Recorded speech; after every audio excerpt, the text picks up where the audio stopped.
Karena naon? Iya karena kita capek. Ya kieu ya Padiki bade naros kamari teh naon, aya demo naon? Kemarin eta mah sebetulnya apa demo evaluasi terhadap KPU jeung Bawaslu. Nah karena kenapa gitu, calon yang cacat secara administrasi itu diloloskan, kemudian diuji kembali di MK, pada akhirnya kan PSU. Nah PSU itu membutuhkan dana kembali kan untuk PSU. Dan dana apa pemilihan umum pada tahun 2024 kemarin yang itu tidak mendapatkan apa-apa, tidak mendapatkan hasil apapun. Uang 140 miliar tidak menghasilkan sebuah demokrasi anu bersih, jujur dan berintegritas gitu. Coba lah orang mikir seperti itu. Uang 140 miliar itunya dikonfirmasi oleh Sekda Kabupaten Tasikmalaya Pajen. Itu kan hasil ngumpul-ngumpul gitu ya. Tina setiap anggaran-anggaran dikumpulkan ke pilkada, Itu kan menggunakan APBD-nya, anggaran pendapatan daerah. Ya, anu tadinya kan itu untuk pembangunan. Gitu. Karena memang akan ada proses pilkadanya, disisihkan sebagian untuk pilkada. Tah kemudian anu jadi polemik nanti karena PSU pilkada diadakan kembali kan karena putusan MK kemarin nomor 132 diadakan lagi PSU. PSU itu kan membutuhkan dana lagi gitu. Nah orang kudu tahu keadaan defisit kabupaten hari ini seperti gimana gitu. Apalagi pemerintah pusat melalui impres kan presiden ada efisiensi anggaran. Seperti pembangunan jalan itu diefisiensikan, bahkan ditahan oleh surat Kementerian Keuangan kan supaya tidak dulu ada pembangunan infrastruktur. Ya sehingga kan mengakibatkan terhadap apa defisit keuangan di daerah. Jadi pembangunan bakal terhambat. Pembangunan itu mah infrastruktur, pendidikan, ekonomi, UMKM, apapun pembangunan itunya pasti bakal hari ini bakal terhambat karena kurangnya biaya gitu. Gitu. Nah kami demo kemarin itu bukan ditunggangi atas dasar kemenangan oleh siapa, tentang siapa dan tentang apa, bukan tentang 1, 2, dan 3. Tapi kami datang ke sana itu adalah kenapa KPU meloloskan calon pemimpin yang cacat secara administratif yang tidak sesuai dengan konstitusi. Oke, kalau memang itu menurut PKPU itu ya peraturan Komisi Pemilihan Umum itu memang lolos secara KPU secara peraturan perundang-undangan.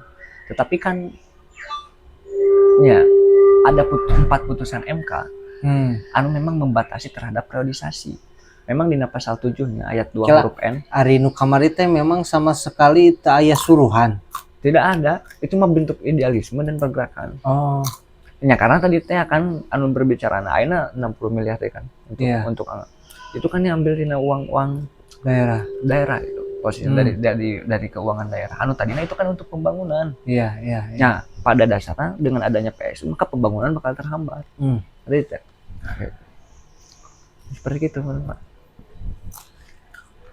Terus kamari respon ti ditu kumaha ketika demo? Nah, di mana kamari teh di mana? Di KPU dan di Bawaslu.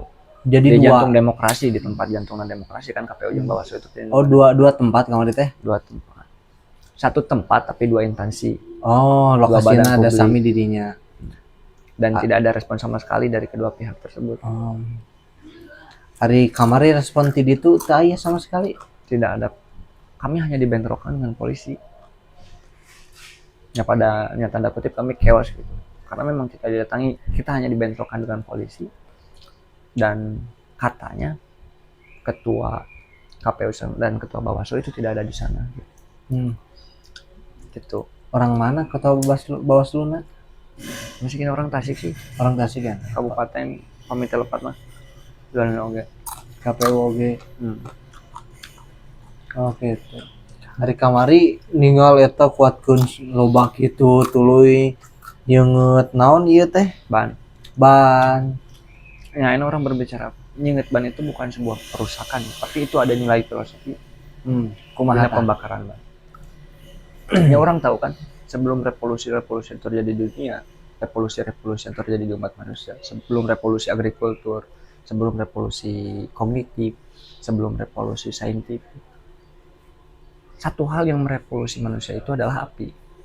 Revolusi itu adalah perubahan secara besar-besaran, secara signifikan.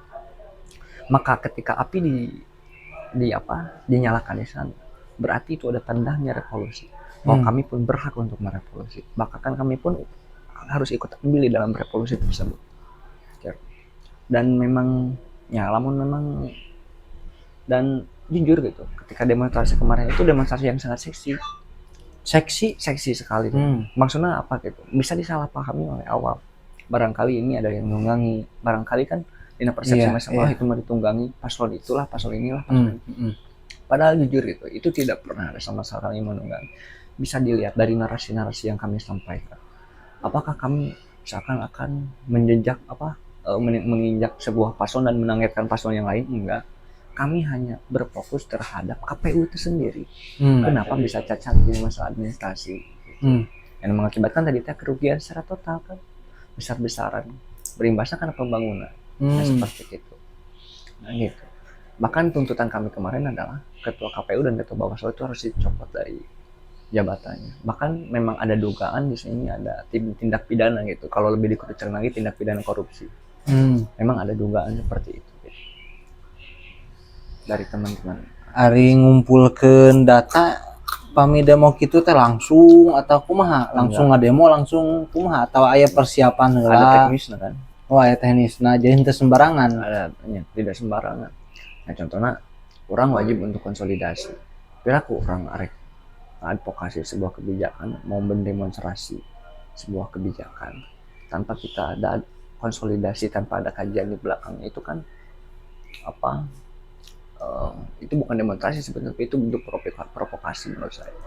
Tapi setiap demonstrasi yang kami lakukan, kami itu mengkaji minimal 1 malam penuh, 1 hari 1 malam, mengkaji kebijakan tersebut, mengkaji apa yang menjadi klausalitas hukum, asas klausalitas sebab dan akibat. Kami selalu mengkaji hal tersebut. Kemudian kedua, apakah demonstrasi tiba-tiba datang ke sana?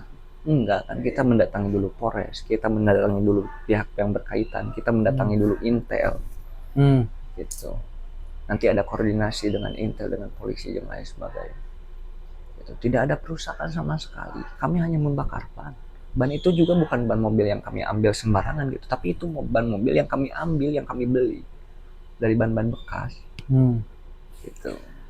Harapan demo kemarin. Demo non kemarin teh? KPU Bawaslu. Oh, KPU Bawaslu kumaha? Harapan ti mahasiswa, khususnya mahasiswa Tasikmalaya. Dari mahasiswa pergerakan pergerakan mahasiswa Islam Indonesia memang mengharapkan. Jadi ini bentuk sebuah kedatangan kami ke sana itu adalah bentuk evaluasi besar-besaran terhadap KPU Kabupaten Tasikmalaya. Karena dalam sejarah baru kali ini yang terjadi. Bahkan di Jawa Barat hanya 1 kabupaten yang sampai hari ini belum ada pemimpinnya. Kita cacat kepemimpinannya gara-gara KPU Kabupaten Tasikmalaya tadi dan Bawaslu gitu, bilang kinerjanya seperti apa. Itu yang kami pertanyakan. Kedua jelas bahwa ini evaluasi besar-besaran. Ini hikmah yang kita beli dengan harga hampir 200 miliar gitu. Hikmah yang kita beli untuk kebijakan pemerintah untuk demokrasi. Jadi ini harus menjadi harus menjadi hikmah, harus menjadi pelajaran untuk kedepannya seperti apa. Dan begitu pula ini adalah bagian bagaimana kita itu harus membentuk pemilihan umum yang jujur, adil, dan berintegritas, yang sesuai dengan jalan-jalan konstitusi. Jangan sampai masalah-masalah konstitusi, masalah-masalah dasar tentang hukum, tentang asas legal standing itu diterobos habis-habisan. Jangan sampai itu terjadi. Karena negara kita itu adalah negara yang bernorma, negara kita itu adalah negara yang berhukum, dan negara kita itu adalah negara yang beradab. Kita punya kesepakatan, kita punya konsensus, kita punya konstitusi, konstituante. Itu perlu kita laksanakan semaksimal mungkin. Harga mati menurut saya melaksanakan hal tersebut. Ya, harapan kami untuk dari demonstrasi kemarin adalah KPU benar-benar mampu menjalankan tugasnya semaksimal mungkin, secara berintegritas mungkin. Karena jujur gitu, maaf, dari kesalahan teknis kemarin itu mengakibatkan terhadap semua lini perekonomian, terhadap semua lini IPM lah, indeks pembangunan manusia, baik di ekonomi, baik dina infrastruktur, baik dina pendidikan. Nah, pemilihan kemarin itu berdampak besar terhadap hal tersebut, terhadap regenerasi masyarakat, regenerasi agen-agen objek, regenerasi agen-agen of control itu berpengaruh besar terhadap. Jadi harapan kami buat KPU Kabupaten Tasikmalaya mampu bekerja seintegritas dengan sebertanggung jawab mungkin dengan melaksanakan konstitusi tanpa menjadi cawe-cawe demokrasi. Jangan pernah menjadi cawe-cawe demokrasi. Jangan menjadi orang-orang kapitalis yang memprofitkan uang sebagai tools, yang menuhankan profit. Jangan karena keuntungan konstitusi kita itu dilabrak besar-besaran, dilabrak habis-habis karena untuk keuntungan. Dan juga jangan takut sama incumbent atau mereka yang punya kebijakan dan kewenangan. Jangan takut, karena kewenangan kita pun itu didukung punya legal standing melalui Undang-Undang Dasar 1945 dan tadi konstitusi. Ya seperti itu. Harapan kami mah pada intinya gitu, evaluasi besar-besaran terhadap KPU. Kemudian juga memang kami juga meminta sebetulnya kepada kejaksaan ataupun kepada KPK untuk mengusut tuntas itu permasalahan ini, karena kami meyakini bahwa di dalamnya ada tipikor tindak pidana korupsi. Ari aya naon aya niat kanggo demo deui teh di waktu dekat perihal yang sama. Kami tidak ingin memperkeruh suasana. Kami datang kemarin itu bukan untuk memperkeruh suasana, justru untuk menyuntikkan senyawa-senyawa yang membunuh demokrasi.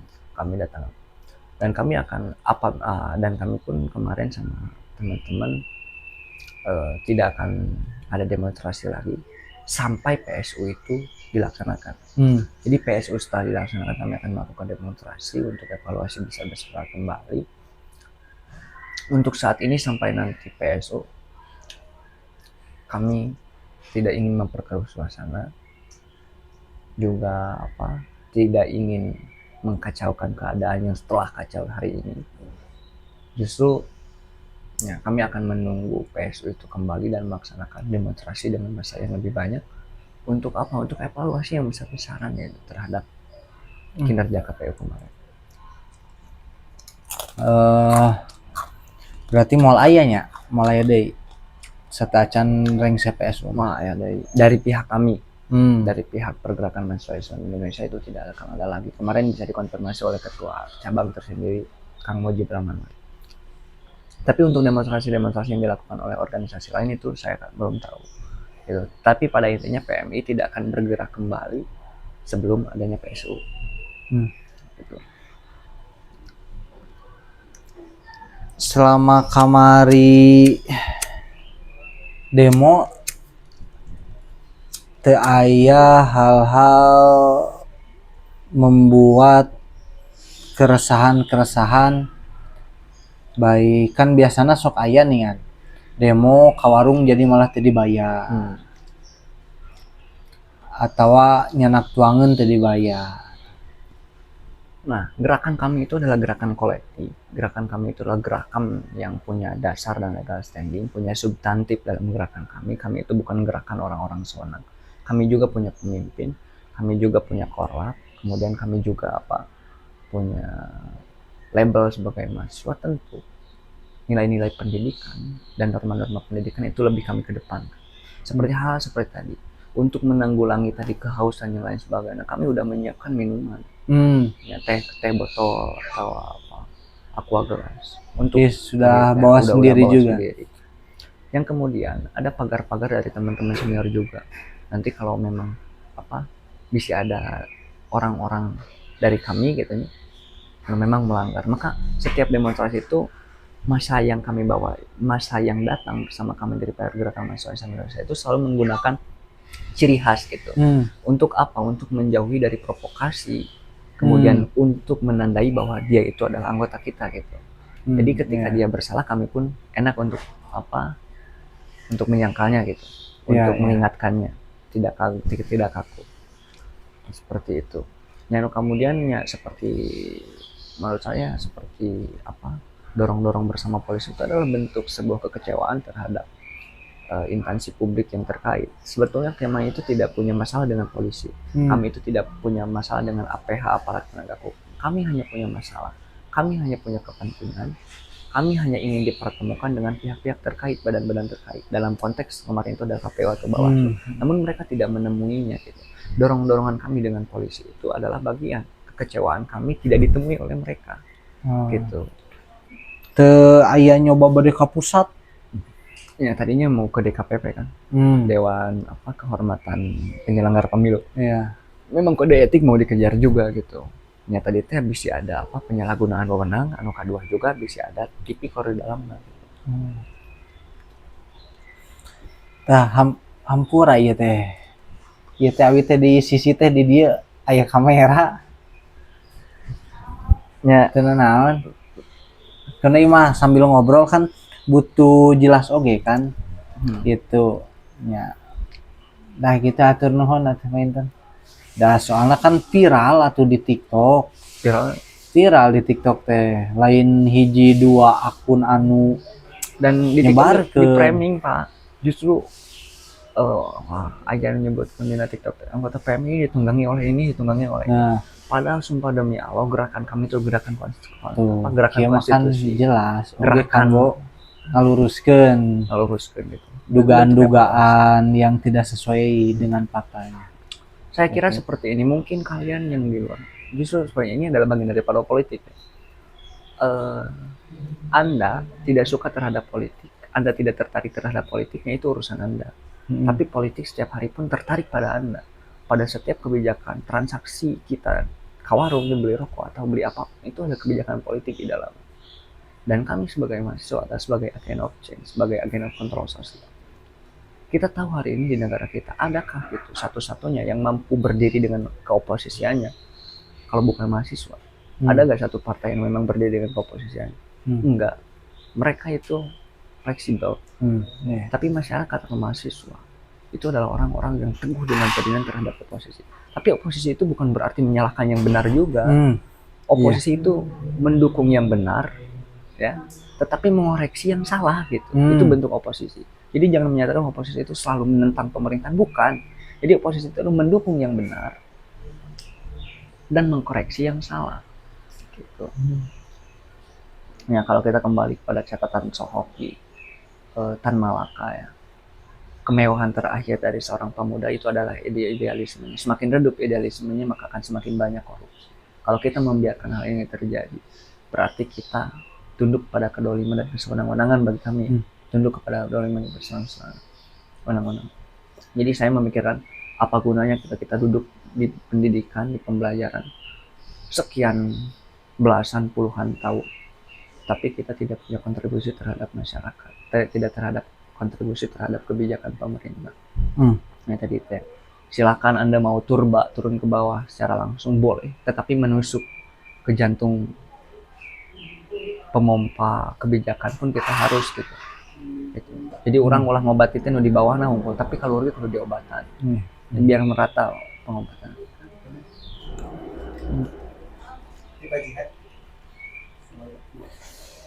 Tah kitu panginten hatur nuhun. Hapunten abdi wagel sanes naon nya hoyong terang we. Beda nu kenalna ka Kang Diki ya teh. Nya gitu. Oh iya, terhadap kemarinnya jadi bisa salah pak. Jadi KPU Kabupaten Tasikmalaya, Bawaslu Kabupaten Tasikmalaya itu udah jelas mengikuti PKPU.